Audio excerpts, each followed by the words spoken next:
दोस्तों नमस्कार। दोस्तों मैं सतवीर दलाल अपने YouTube के भारत लिंक चैनल पर आपका स्वागत करता हूं।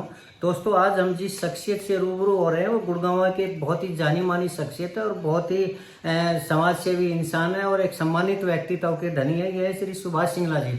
सुभाष सिंगला जी 3 बार के पार्षद रहे हैं गुड़गांव के अंदर और तीनों ही बार में इन्होंने गुड़गांव के विकास के लिए जो कार्य किए वो शायद ही किसी और व्यक्ति ने किए होंगे। तो आइए सबसे पहले हम भारत लिंक चैनल पर इनका स्वागत करते हैं, क्योंकि अपने बिजी शेड्यूल में से, आप जब इलेक्शन का टाइम है तब भी बिजी शेड्यूल में से इन्होंने हमारे लिए समय निकाला। इनका बहुत बहुत धन्यवाद। सुभाष सिंगला जी, आपका हमारे चैनल पर भारत लिंक पर सर बहुत बहुत स्वागत है। भारत लिंक का मेरे ऑफिस में आने पर बहुत बहुत स्वागत। जी जी जी, बहुत बहुत धन्यवाद। अच्छा सर, हमारे दर्शकों की तरफ से हम थोड़ा सा आपके बारे में जानना चाहेंगे। हालांकि गुड़गांव की जनता तो आपको जानती है, लेकिन जो गुड़गांव के बाहर के हमारे दर्शक हैं वो जरूर जानना चाहेंगे। सर थोड़ा सा आप अपने सफ़र के बारे में बताएं कि आपका कहाँ जन्म हुआ और कहाँ से एजुकेशन ली और आप राजनीति में आए तो कैसे आए? मैं गुड़गांव का ही, पुराने शहर गुड़गांव का ही रहने वाला हूँ। यहीं पर ही हमारा जन्म हुआ जी। हमारा परिवार कुछ यानी यहीं का ही, गुड़गांव का ही है जी। और गुड़गांव से हमने शिक्षा ग्रहण की है।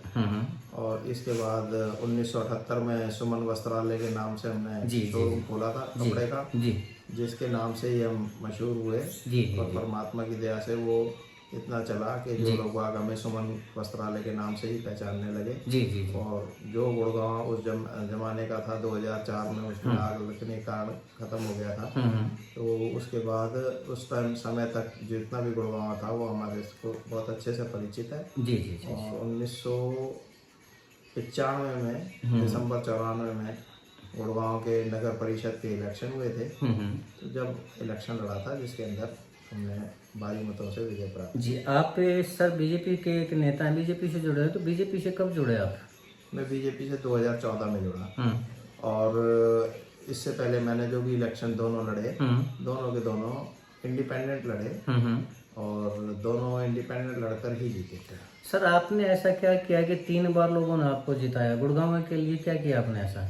मैं अपने एरिया में भी और बाहर भी, क्योंकि सब जिस तरीके से मैंने काम किया जी, एक साइलेंट वर्कर के तौर से मैंने काम किया और सभी अफसरों में, और मैं एक ट्रैवल करती है बात के एक आदमी है, ईमानदार आदमी है और निस्वार्थ ये सेवा। और एक नारा भी अपना था, निस्वार्थ सेवा। हमारे पिताजी भी कहा करते थे कि भाई जो कोई आपके पास आया है इसका मतलब आपसे उम्मीद करके आया है और वो उम्मीद में आपके साथ काम करना है। तो जितनी कोशिश हो आपको उसका काम करना चाहिए। अगर नहीं हो तो उसे मना कर दो कि भाई मैं ये नहीं करा पाऊंगा, ताकि वो चक्कर ना काटे, परेशान ना हो। सर आप इतने पॉपुलर आदमी हैं लेकिन फिर भी आप मीडिया से दूर रहते हैं, क्यों रहते हैं? मीडिया से दूर रहने की बात नहीं, मैं फोटोग्राफी और इन सब चीज़ों से काफ़ी शुरू से ही दूर रहा हूँ। क्योंकि मैं पब्लिक सेवा ये मान के करता रहा कि भाई जो भी काम है, जितने भी काम हैं उनको करें और उनको करके एक मुझे मेंटल सेटिस्फेक्शन मिलती थी कि भाई मैंने कुछ काम किया है। तो मैं उस मेंटल सेटिस्फेक्शन के लिए ही लोगों के कामों को करता था और लोग का जो आशीर्वाद मिलता था वो उसी के लिए काम किया। मैंने पहले पटेल नगर वार्ड बना था यहाँ पर, जिसमें कुल 4000 वोटें ही होती थी जी जी। उसके बाद 2011 का इलेक्शन लड़ा। तो मैं जब से जानता था इस इलाके की क्या समस्याएं हैं क्या नहीं है, और पुराने होने के नाते, शहर के पुराने होने के नाते हमें चप्पे चप्पे का पता था किस गली के अंदर किस जगह क्या समस्या है जी जी। वो हमें नॉलेज थी, इसलिए हमने उसके अंदर काम किया जी। सर आप एक समाज सेवी के तौर पे भी बहुत ही प्रख्यात हैं, आप प्रसिद्ध हैं, तो आप किन किन संस्थाओं से जुड़े हुए हैं? हम काफ़ी संस्थाओं से जुड़े, अब तो काफ़ी कम कर दिया, नहीं तो हम पहले अभी भी जो जुड़े हुए हैं। हम रोटरी क्लब 1972 का सबसे पुराना क्लब है, उसके साथ जुड़े हुए 50 साल से ज़्यादा हो गए, जिसमें सेवाएं हर साल blood donation camp, blood bank जी जी जी, एक थैलीसीमिया सेंटर चलता है वो भी है, एक स्कूल भी चलाते हैं जिसके अंदर 200-2,000 बच्चे पढ़ते हैं, जिसमें 7,000 के करीब 700 के करीब बच्चे फ्री ऑफ कॉस्ट पढ़ाए जाते हैं जी जी जी। तो उसी स्ट्रीम के अंदर इस तरीके की सेवाएं रही। कुछ हमने वहाँ पर भी रहे कि जो गरीब बच्चों की, लड़कियों की शादी भी हमने, सामूहिक विवाह भी काफ़ी कराए संस्थाओं के साथ भी, और लोगों की इस तरीके की मदद करते रहे।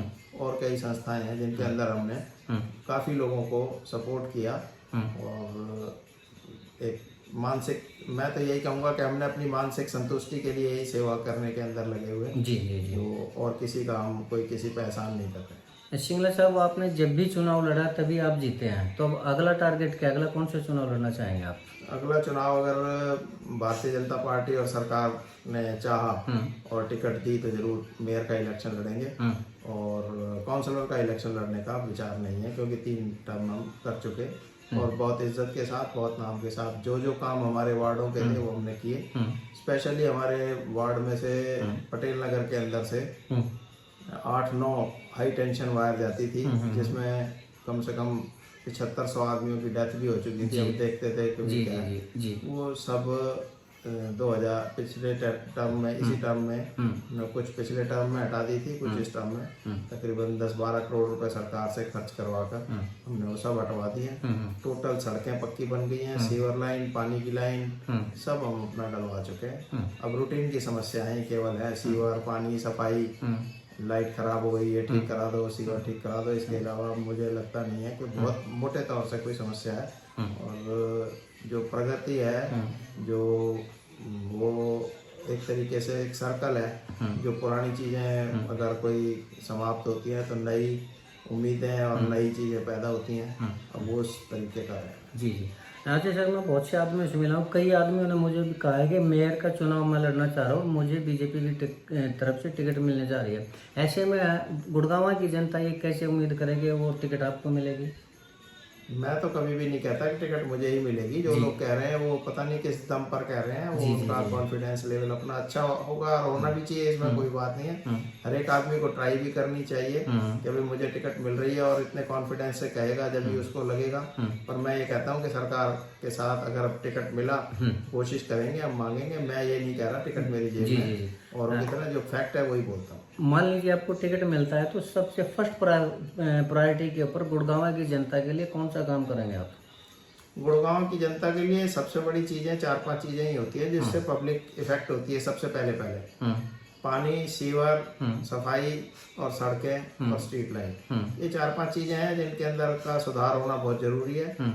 और एक सिस्टम से लड़ाई लड़नी पड़ेगी उसके लिए, और जब सरकार में होते हैं तो सिस्टम से लड़ाई हमने खूब लड़ी भी है, खूब तरक्की भी उसमें की है।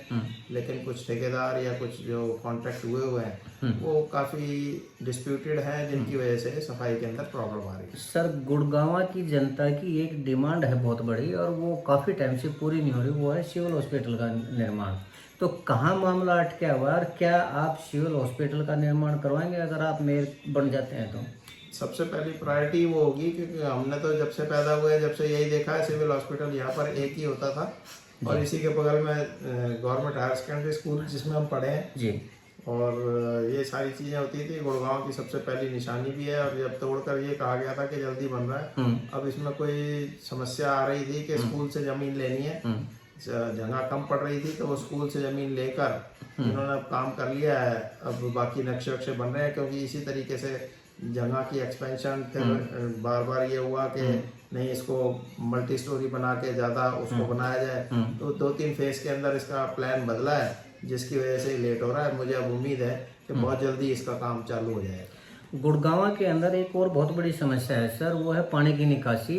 गुड़गांव में प्लान बनते हैं सर, ऐसा नहीं है कि प्रशासन काम नहीं कर रहा है, सरकार काम नहीं कर रहा है, लेकिन जो भी प्लान बनता है पब्लिक इतनी आती है कि उससे जल्दी ओवरलोड हो जाता है गुड़गांव, और 4-5 गुना पब्लिक ज़्यादा आ जाती है। तो क्या सरकार ऐसा कोई प्लान नहीं बना सकती कि आने वाले 20 साल के लिए भी वो प्लान सफिशिएंट रहे, चाहे जितनी भी जनता गुड़गांव में आ जाए? तो क्या आप इसके ऊपर कोई कार्य करेंगे? मेरे हिसाब से पानी की निकासी पर्टिकुलर एक जगह आ जाती है, जो दिल्ली हमारी लाइन जा रही है ड्रेन नंबर 8 जी जी, जिसके अंदर पानी जाने के बाद दिल्ली का जब पानी उठता है तो पानी रुक जाता है हमारा उसके अंदर से जाने के लिए लेवल उठने पर। हमारे को खाली उस पर डिपेंड नहीं रहना, हमारे को यहाँ पर शहर के अंदर पानी कम से कम 10-12 जगह रोक कर तालाब बनाने होंगे, जिससे हमारा पानी रिचार्ज भी होगा, जमीन में भी जाएगा, और वही पानी हमारे पेड़ पौधों में काम आएगा, और ट्रीट करके हम उसको पीने लायक भी बना सकें। नहीं तो पानी के तालाब, जैसे हमारे पास 200 से ज़्यादा तालाब थे, अब तो 4 तालाब ही रह गए, तो वो हमारी तो ये रहेगी जो बेसिक चीज़ है कि उस पानी को बह के ड्रेन नंबर 8 में ना जाने दिया जाए, तो सारे पानी को यहीं रोका जाए और जमीन में जाए, जी। किसी भी तरीके से जाए, जमीन में जाए। जी जी जी। मेयर के बाद अगला टारगेट कौन सा है आपका?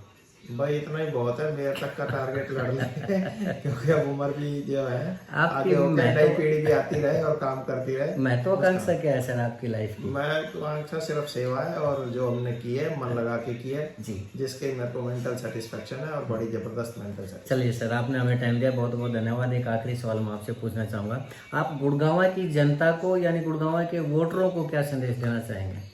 मैं गुड़गांव के वोटरों को संदेश दूंगा कि भारत एक इस टाइम उभरता हुआ देश है। हाँ। माननीय मोदी जी के नेतृत्व में बहुत आगे चल रहा है। जी। वोट दें, भारतीय जनता पार्टी को वोट दें और वोट देने जरूर जाएं, चाहे आपका मन कहीं पर भी हो। पर मैं अपने विचारों से कहूंगा कि देश को और अपने आगे भविष्य को, अपने बच्चों के भविष्य को देखते हुए हमें भारतीय जनता पार्टी को ही चुनना है और उन्हें बहुत बड़े टारगेट से 400 पार ले जाकर जी जी जी और उनको विजयी बनाना है। जी, बहुत बढ़िया, बहुत बढ़िया सर। तो दोस्तों, ये थे सुभाष सिंगला जी। आपने सुभाष सिंगला जी के विचारों को सुना और गुड़गांव के प्रति इनके पास क्या कार्य योजना है ये भी आपने देखा। तो अगर आपको हमारा ये प्रयास अच्छा लगा तो हम चाहेंगे कि आप सुभाष सिंगला जी के विचारों को आगे बढ़ाएं, ज़्यादा से ज़्यादा इस वीडियो को शेयर करें, लाइक करें। और दोस्तों, अगर आपको हमारा ये प्रयास अच्छा लगा तो हम आपसे निवेदन करना चाहेंगे, सिर्फ गुड़गांव ही नहीं, गुड़गांव के बाहर की जनता को भी निवेदन करना चाहेंगे कि आप हमारे इस चैनल को ज़्यादा से ज़्यादा सब्सक्राइब करें, ताकि हम इसी तरह सुभाष सिंगला जी जैसी शख्सियतों को और उनके विचारों को आपके सामने ला सकें। इसके लिए सुभाष सिंगला जी ने हमारे लिए समय निकाला, इनके लिए बहुत बहुत धन्यवाद। और आपने हमारे इस प्रयास को देखा, आपका भी बहुत बहुत धन्यवाद। दोस्तों नमस्कार, जय हिंद, जय भारत। जय हिंद, जय भारत। बहुत बहुत शुक्रिया आपका। शुक्रिया।